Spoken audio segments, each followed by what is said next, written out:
Umabot tayo, Gati Malo. Punta na lang. Punta na lang kayo. Marunong ba kayo na rin kumain? Nilamas. Kita mo nga masamang lasa ko, lakas ka na lang. Sige, sabi ko. Nilamas. Kaya nga, hindi ko na alaala eh.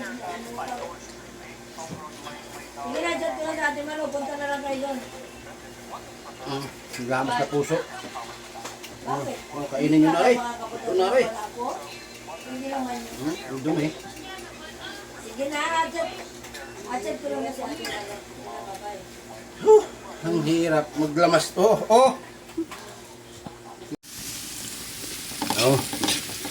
Kain po tayo. Kain ba kayo nito? Nilamas. Yan. Kari-karing puso po.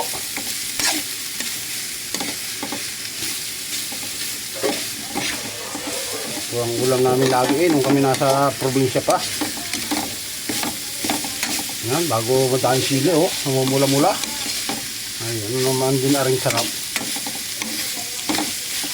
Ito ang ating ulam ngayong gabi.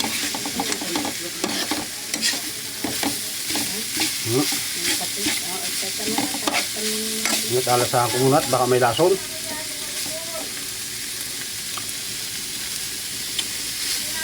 Kulang pa sa kalang. Ha? Ayos na eh. Tama na eh. Hindi na makain sa halang. Ano? Agos da. Galunggong. Naing. Ito na ang ating ginisang puso. Sinikman natin at baka may lason. Kain po tayo, mga minamahal kong viewers. Ay, kain po, kain. Sarap nito. Nagsisipol-sipol na sili.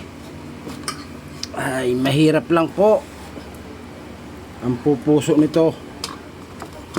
Comment nga po kayo kung kayo talagang mahirap at kumakain kayo ng puso.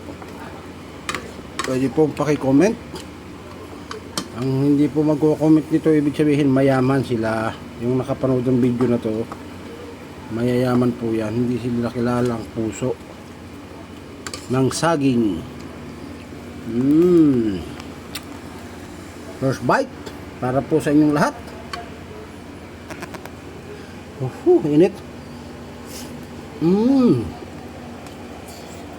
Sarap.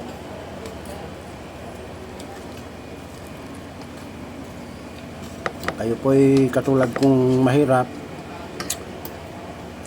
ay ibig sabihin kumakain kayo nito. Paki-comment nga po dito kung talagang kayo kumakain nito. Thank you for watching. Kain po tayo. Bye bye.